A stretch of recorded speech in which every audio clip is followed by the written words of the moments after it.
But Nakamura, he talked about some of his the wrestling talents that he looked up to and he really admired when he was young, and he spoke about Jushin Thunder Liger and Tiger, who was a Japanese wrestler, another one who wore a mask. He actually said he was a big fan of the cruiserweights, which is interesting since the dude is like, what, 6'3" or 4? Pretty big, pretty tall guy, maybe even 6'5". He's a big dude for being Japanese.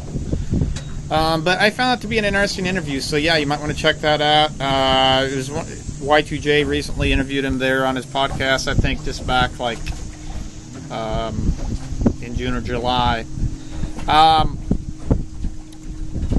But yeah, I'm still happy that Ambrose is still world champion. I think he deserves it.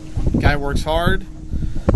I hope that he has a nice long reign, and I'm glad that WWE did not snatch the belt off of Ambrose quickly, because I definitely feel like the guy can carry SmackDown, and I think he's got a lot more in the tank. And I actually watched the interview with him and Steve Austin Monday night, and I just wish they'd let Dean be a little more edgy, let him be himself. You know, he's a great talent. Quit trying to make everything so PG. You know, maybe run a little edgier storylines, something along those, something like that. But it'll be interesting to see. You know, I'm gonna try to catch some more SmackDowns coming up, but it'll be interesting to see, you know, how successful his title reign is. I definitely don't think it's gonna flame out like Reigns or get booed out of the building. As far as SummerSlam goes, yeah, I'm not too excited about that show, gotta be honest. Lesnar and Orton is a snore fest, snooze fest, if you ask me. I mean, really, who gives a damn? A couple of lazy part-timers. Neither one of them have really been around much the last couple years.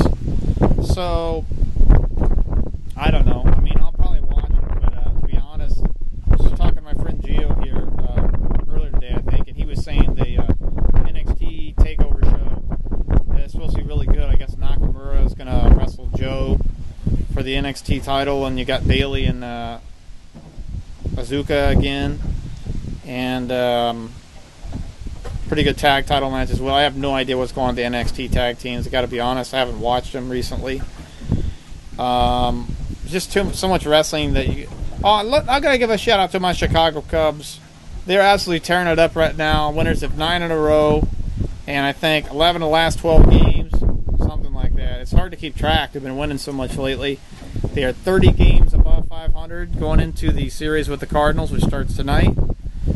Man, it's really looking like this could be the year. I know we've said this before, but I think this could be it. One last thing, got 45 seconds left since I've been ranting about a little bit of everything this podcast. Let's just cool it on talking about race. And I'm talking about you, liberals. Really, let's quit calling anyone who doesn't like Hillary, you know, let's quit invoking white privilege and all this kind of shit. I mean, people don't like Hillary because she's corrupt. You know, we don't like her because of her record, because of her stance on issues, and also because it's like one shady, you know, scandal and controversy. Now we got the pay-to-play stuff that came out with these emails. I've long thought that the whole email scandal with them deleting, you know, thousands of emails or whatever was all about hiding the pay-to-play in the Clinton Foundation. Now that's more than